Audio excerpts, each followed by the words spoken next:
हवाई अड्डा में जमा है। हम सबों के जमा होने का मकसद आप सबों पर वाज़ेह है कि इस वक्त हिंदुस्तान की गवर्नमेंट ने वक्त तरमीमी बिल के वक्त तरमीमी कानून पर जो हम सबों को एक तरीके का काला कानून थोप दिया, जो हम सबों को जो है समझ लीजिए कि मंजूर नहीं है। दुनिया का हर मुल्क कानून के हिसाब से ही चलता है और इस्लाम तो मुकम्मल कानून का दर्स ही दिया करता है। हमारी किताब कुरान मजीद फुरकान हमीद इस्लाम के कानून का ही एक किताब है जिस पर अमल करके हम दुनिया और आखिरत दोनों जहान की कामयाबी और कामरानी हासिल करते हैं। तो हिंदुस्तान के भी कुछ आईन है, हिंदुस्तान के भी कुछ दस्तूर है, हिंदुस्तान के भी कुछ कवानीन है। इस वक्त उस कानून में संशोधन के नाम पर मरकजी हुकूमत के जरिए से जो एक तरीके का अभियान चल रहा है, मसलन तलाक़े सलासा इसको खत्म किया गया। उसी तरीके से मान लीजिए कि महरम के साथ हज करने की जो शरीयत ने कानून लगाया था, इस्लाम ने जो कानून लगाया था औरतों के लिए, उसको जो है मरकजी हुकूमत के जरिए से खत्म कर दिया गया। और इस तरीके से बहुत सारे कवानीन में तहरीर, बहुत सारी कवानीन में तब्दीलियां जो हकीकत मानों में एक तरीके से मुसलमानों को परेशान करने का जरिया है। अब इस वक्त में संशोधन के नाम पर एक नया कानून लाया गया और इस कानून के जरिए से हमको ये खतरा महसूस हो रहा है। हम ही को नहीं बल्कि हमारे साथ हिंदुस्तान के जितने भी सेकुलर मिजाज रखने वाले लोग, आइन पसंद लोग, जमहूरियत पसंद लोग, सबों के सर के ऊपर ये खतरा मंडरा रहा है कि आने वाले दिनों में वक्त की प्रॉपर्टी पर, वक्त की जायदाद पर, वक्त के अमलाक पर गैर जो है समझ लीजिए कि गैर कानूनी तौर से या वो कानून बना करके उस पर जो है गवर्नमेंट कब्जा करना चाहती है। इसलिए मैं इदारे शरिया की जानिब से पूरी जिम्मेदारी के साथ ये अर्ज करना चाहता हूं कि हम वक्त बिल जो है, जो इस वक्त मोदी गवर्नमेंट के जरिए से, मरकजी हुकूमत के जरिए से जो पेश किया गया है, उसकी हम जो है मुखालिफत करते हैं, उसकी हम मजम्मत करते हैं, हम उसको कबूल नहीं करते हैं। और आप सब हजरात मेरे साथ नारा दीजिए, वक्त बिल वापस लो, वक्त बिल वापस लो, वक्त बिल वापस लो। काला कानून नहीं चलेगा, काला कानून नहीं चलेगा, काला कानून नहीं चलेगा, काला कानून नहीं चलेगा।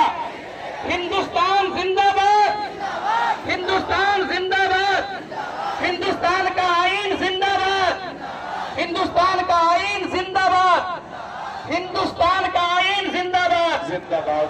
खुदा बहुत शुक्रिया, जज़ाकल्लाह। अभी आप इदारे शरीया जिले मधुबनी, आप इदारे शरीया के तरफ से तर्जमानी भी कर रहे थे, एहतजाज भी दर्ज करा रहे थे।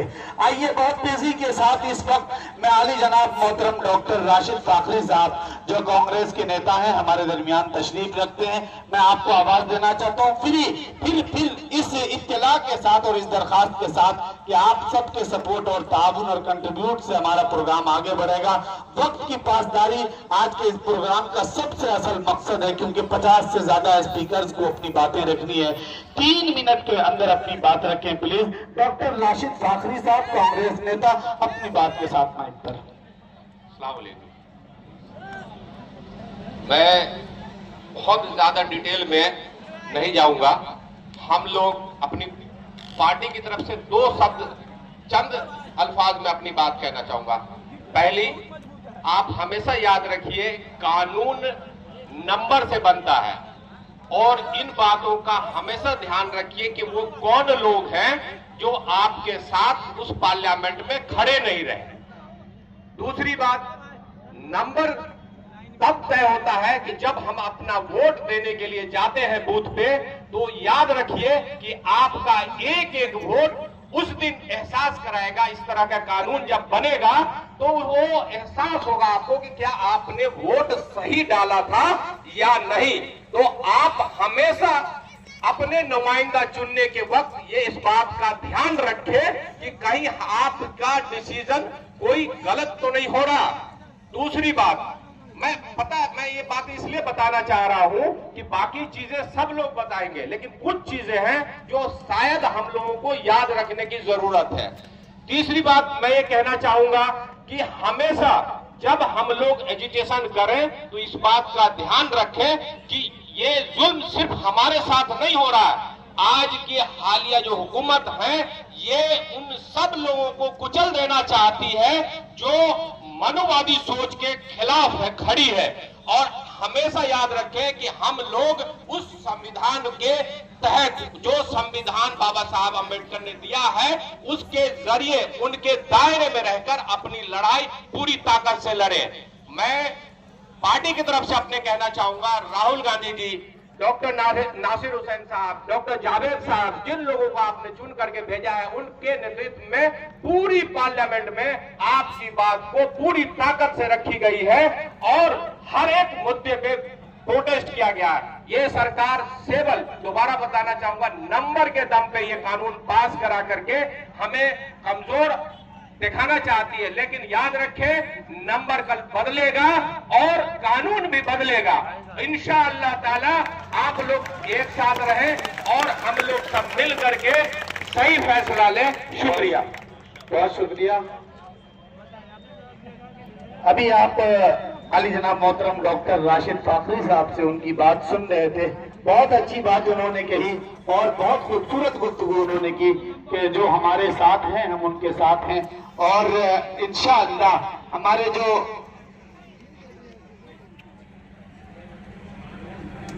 आज पे तशरीफ लाए, आपका खैर मकदम है। बहरहाल मैं इस सिलसिले को आगे बढ़ाता हूँ और इस वक्त हमारे दरमियान हजरत मौलाना अब्दुल रहमान साहब सल्फी इमाम व खतीब ईदैन जमात अहले हदीस गुरुद्वारा मधुबनी तशरीफ रखते हैं। मैं इंतजामिया से हमारी गुजारिश है कि यहाँ हर जगह आफ्ताब है। अगर हम इसी तरह डैश पे हर को बुलाते रहेंगे तो पता चला डैश नीचे चला जाएगा। इस बात का ख्याल रखना है। इस पर कम से कम मंजूरी, चूंकि इंडिया गठबंधन के और भी साथी आ रहे हैं। हर शख्सियत यहाँ पर अपने आप में नुमाया है, कोई कम नहीं है। जो डैश पर बैठे हैं वो चौकीदार हैं, आप जमींदार हैं। इस बात का ख्याल रखिएगा।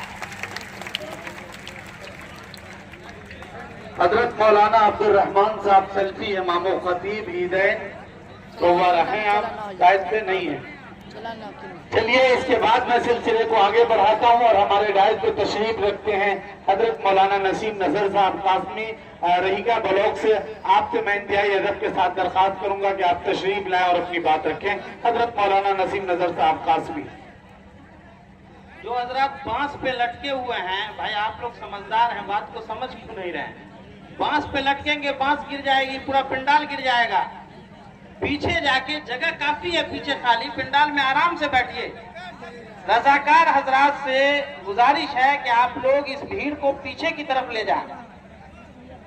अस्सलामु अलैकुम वरहमतुल्लाहि वबरकातुह। अल्हम्दुलिल्लाहि रब्बिल आलमीन वस्सलातु वस्सलामु अला रसूलिहिन नबिय्यिल अमीन व अला आलिहि व अस्हाबिहि अल्लज़ीना शहादुद्दीन अल-क़वीम अजमईन अम्मा बाद। अऊज़ु बिल्लाहि मिनश शैतानिर रजीम। बिस्मिल्लाहिर रहमानिर रहीम। हुवल्लज़ी अरसला रसूलहु बिल हुदा व दीनिल हक़्क़ि लियुज़हिरहु अलद्दीनि कुल्लिहि वलौ करिहल मुशरिकून। इसका तर्जुमा करना जरूरी नहीं है चूंकि 3 मिनट का वक्त जो है दिया गया है। इतनी बात जान लें हम लोग कि यहाँ पर अपना एहतजाज दर्ज कराने के लिए हम सब इकट्ठा हुए हैं। तो 2-3 बातों का ख्याल रखना है। एक तो ये है कि हम यहाँ इस सरजमीन के वफादार हैं, ये किसी को बतलाने की जरूरत नहीं है कि जब जब इस मुल्क को लहू की जरूरत पड़ी है तो सबसे पहले हमने ही अपनी गर्दनें कटवाई हैं।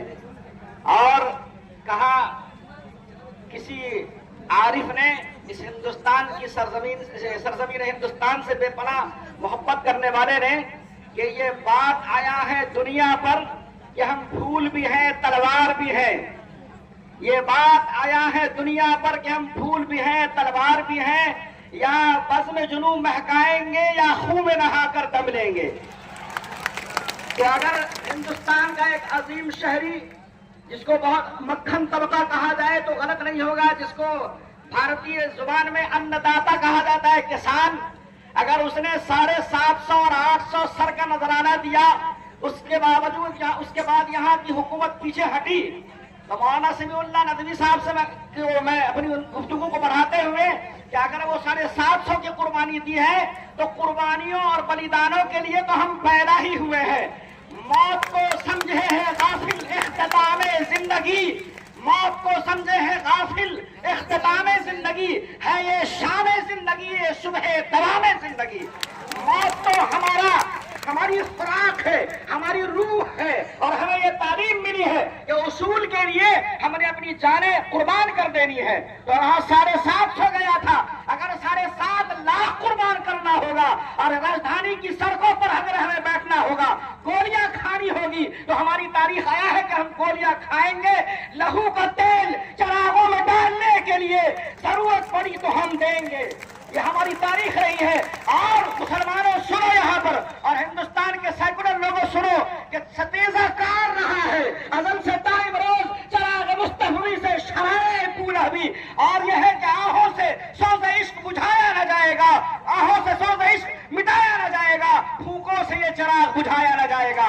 हमें आप झूठ बोल करके बहलाते हैं कि हिंदुस्तान की वक्त की जमीन जो तकरीबन 9 लाख एकड़ में है, और उसके बाद आप ये कहते हैं कि इसको हम तरमीम करके ऐसा बना देंगे कि हिंदुस्तान का वो मुसलमान जो दबा कुचला है, जिसको हमेशा हाशिए पर रखा गया है, आप भेदभाव हमारे दरमियान कराना चाहते हैं।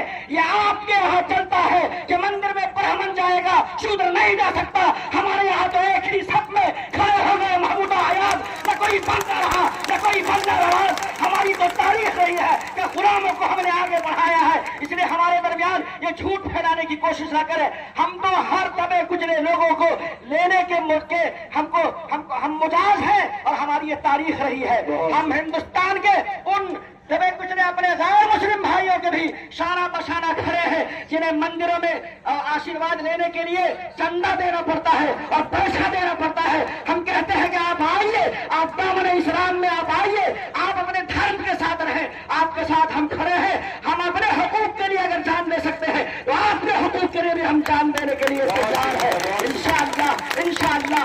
अब एक मरतबा नारा लगाइए, आवाज दो, हम एक है की तरक्की हम छोड़ते तशरीह कर दें, हम एक है से मुराद हरगिज हिंदुस्तान के मुसलमान मुराद नहीं है, बल्कि समीर कुमार जी यहाँ पर मौजूद हैं। इनका होना दलील है इस बात की कि हम वो तमाम सेकुलर ज़हनियत रखने वाले जो चाहते हैं कि हिंदुस्तान जिस तरीके से सोने की चिड़िया आज से चंद साल पहले था और अंग्रेजों के आने से पहले तक था, लहलहा रहा था, पूरी दुनिया के इंसानियत की नुमाइंदगी कर रहा था, हम चाहते हैं कि इस गुलिस्ता को वैसे ही लहलहाता देखें। और ये होना दलील है इस बात की कि हम एक है का मतलब यह है कि हम हिंदू मुसलमान एक हैं। आप करें सरहद पर और नाम पूछ करके कत्ल करें और करने वालों को कटघरे में खड़ा करें। पहलगाम में हमला हुआ, यह हमारी छाती पर वार था और सीने पर कारी जरब थी, हमें तकलीफ है, बिलबिल्ला उठे हैं। इस्लाम ने कभी जुल्म की हिमायत नहीं की है, इस्लाम तो जुल्म मिटाने के लिए ही पैदा हुआ है। मोहम्मद रसूलुल्लाह सल्लल्लाहु अलैहि वसल्लम जो शहंशाह कौनैन है, चेहरे पर उन्होंने जख्म खाए हैं, यह बतलाने के लिए कि जहां पर सुलह की जरूरत हो वहां पर सुलह करना है। वो इन जना हो और हमें यह भी पैगाम देना है जो मैंने पहले शेर में कहा था कि अगर वो सुलह के फूलों को पैरों से कुचल डाले तो शाखे गुल की हर पत्ती पे कतरे आम लिखते रहे। बहुत शुक्रिया, बहुत अच्छे, माशाअल्लाह। आप हजरत में आवाज इसकी बढ़ा दीजिए। हजरत मौलाना नसीम नजर साहब कासमी ने बहुत जज्बाती अंदाज में अपनी बात कही, लेकिन बात बहुत सलीके से उन्होंने कही, सच्चाई उन्होंने बयान की। आइए इस वक्त में बहुत तेजी, वो पंडाल में जो हमारे प्रशासन के कुछ लोग बैठे हैं,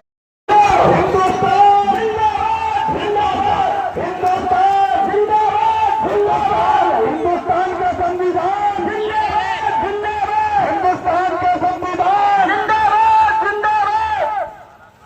माशाअल्लाह। बहुत अच्छे, बहुत खूब, माशाअल्लाह। अभी आप हजरत मौलाना मुफ्ती आफ्ताब आलम साहब कासमी दामत बरकातुहुल आलिया से सुन रहे थे, अयम कसुद्दीन वाना है, एक पस मंजर है, एक तारीख है, आपने सुना। आइए आप लोग कभी नचा दीजिएगा, बैठ जाता के अंदर। बार बार वर्किंग कमेटी की तरफ से यह ऐलान करी है, हमने परमिशन ली हुई है, तो किसी भी तरह की मुदाखलत या किसी भी तरह की मेहमानों के साथ परेशानी हमें मंजूर नहीं। आप अंदर आने दें और अंदर आने गाड़ी के साथ अंदर आने दें। आप परेशान प्लीज किसी भी तरह से न करें। आइए इसके बाद मैं एक नौजवान, काबिल नौजवान हमारे डाइस पर तशरीफ रखते हैं, समाज सेवा करते हैं और इस कानून के हवाले से वो 2 मिनट अपनी बात रखना चाहते हैं। आली जनाब मोहतरम जावेद साहब समाजी कार्यकर्ता हमारे दरमियान तशरीफ रखते हैं। मैं उनको आवाज देना चाहता हूँ कि आप अपनी बात रखें। जगह लीजिए, आप लोग जगह ले लीजिएगा, बेहतर रहेगा, धूप है, साइड से जगह ले लीजिए, सामने चले जाइए। अस्सलाम वालेकुम।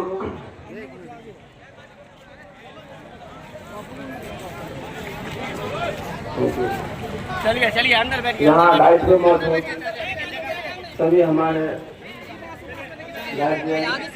और रौनक स्टेज की मौजूदगी मुझे बोलने का मौका दिया, इसलिए मैं जिम्मेदार अदा करता हूँ। 2-3 मिनट में अपनी बातें रखनी है। दरअसल हकीकत ये काला कानून बनाया इसलिए जा रहा है, और बनाया इसलिए गया है कि सरकार अपनी नाकामी को छिपाने के लिए जबरन एक विशेष धर्म के खिलाफ एक विशेष धर्म को खुश रखने के लिए ये काला कानून लाया गया है।